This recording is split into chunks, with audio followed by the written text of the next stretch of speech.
7 cosas sorprendentes del libro de Números.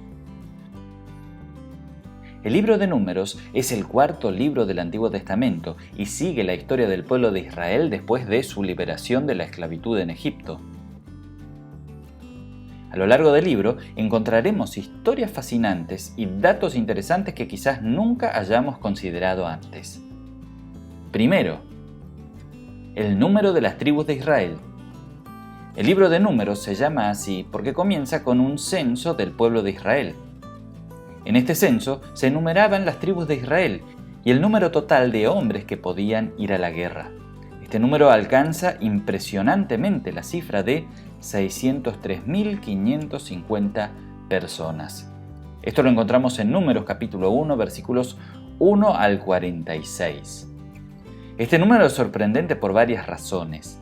En primer lugar, es una muestra del tamaño impresionante de la población de los israelitas en este momento, lo que sugiere que la liberación de la esclavitud de Egipto ha sido un evento significativo. Además, este número también es sorprendente debido a las dificultades que enfrentaron los israelitas en el desierto. La escasez de recursos, enfermedades, lucha contra otros pueblos y naciones. Todas estas cuestiones hacían de la vida del desierto algo extremadamente difícil.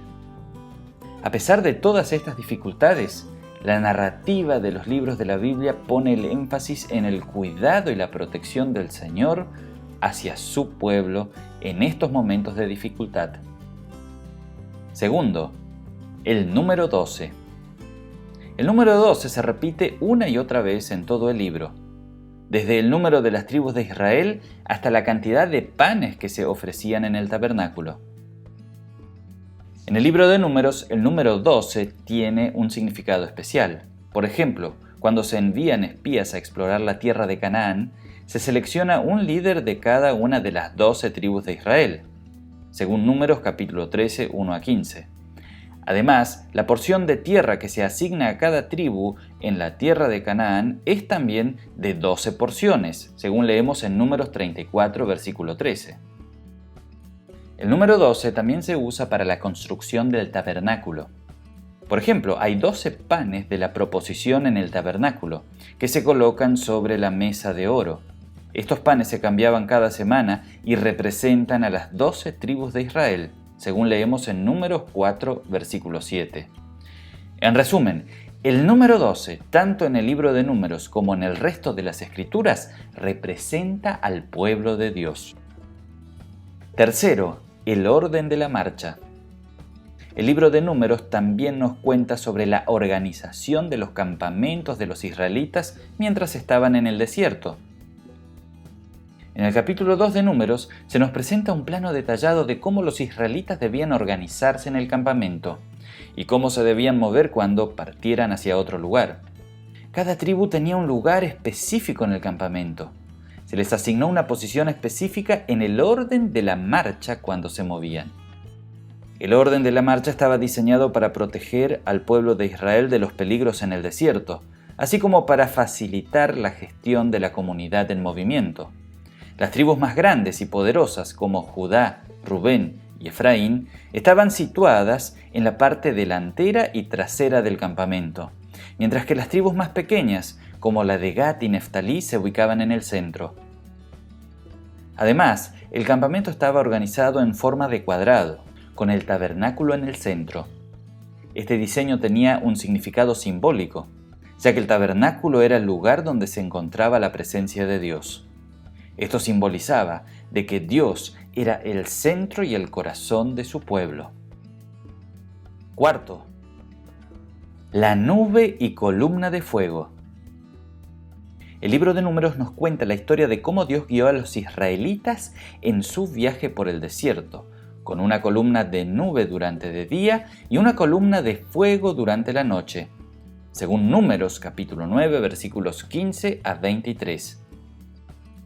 Estas columnas eran visibles desde lejos y proporcionaban una señal clara y constante de la presencia de Dios con ellos. La columna de nube y la columna de fuego no solo proporcionaban una señal física de la presencia de Dios, sino que también tenían implicaciones prácticas para la vida cotidiana de los israelitas. Por ejemplo, cuando la columna de nube se levantaba, los israelitas sabían que debían partir hacia otro lugar. Y cuando la columna de fuego se detenía, los israelitas sabían que era hora de acampar y establecer el campamento. Además, la columna de nube y la columna de fuego también fueron una señal de protección de Dios para los israelitas. Cuando los egipcios persiguieron al pueblo de Dios antes de que habían cruzado el Mar Rojo, Dios extendió una columna de nube entre los israelitas y los egipcios para protegerlos. Esto lo leemos en Éxodo capítulo 14, versículo 19 al 20. Esto muestra el cuidado y protección que Dios daba a su pueblo.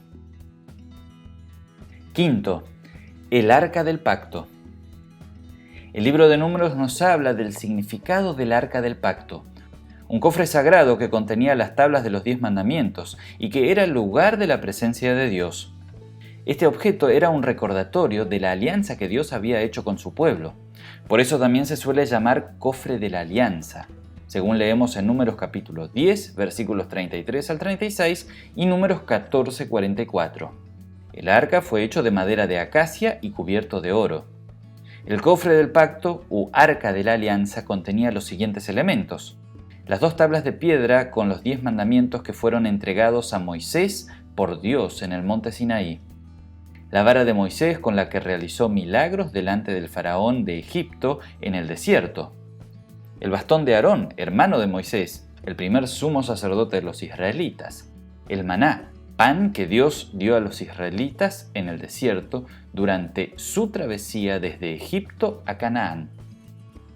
En el libro de Números, el Arca del Pacto se menciona varias veces como un objeto sagrado que debía ser protegido y transportado con cuidado. Cuando los israelitas se movían de un lugar al otro, el Arca del Pacto era llevada por los levitas, una tribu que tenía la responsabilidad de cuidarla. Sexto, el sucesor de Moisés. En el libro de Números, Dios le dice a Moisés el nombre de su sucesor, que sería Josué. Números capítulo 27, versículos del 18 al 23. Esto ocurre después del pecado de Moisés, cuando desconfió de Dios y no se le permitió entrar en la tierra prometida junto con los israelitas. Josué, hijo de Nun, había sido uno de los espías enviados a explorar la tierra prometida.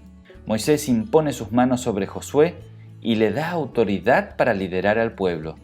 Y Dios le da instrucciones específicas a Josué de cómo guiar a los israelitas. Séptimo, la tierra prometida. Finalmente, el libro de Números nos habla de la promesa de Dios de que algún día el pueblo de Israel entrará en la tierra prometida. Aunque el camino es largo y difícil, Dios sigue cumpliendo su promesa y guiando a su pueblo hacia la tierra que les había prometido. Esto lo leemos en Números capítulo 32, versículos 11 y 12. La promesa de Dios de la tierra prometida se remonta a la época de Abraham, padre de la fe, a quien Dios prometió que su descendencia sería tan numerosa como las estrellas del cielo y que recibirían la tierra de Canaán como herencia. Génesis capítulo 12, versículo 7. A lo largo de los siglos, Dios cumplió su promesa al guiar al pueblo de Israel en su viaje a través del desierto y en su conquista de la tierra prometida. La promesa de Dios en el libro de Números es importante porque muestra que Dios es fiel a sus promesas y que siempre cumple lo que ha dicho. Esta promesa también es un recordatorio para todo el pueblo de Dios, de que su futuro es seguro en manos del Señor y que debemos confiar en Él en todo momento.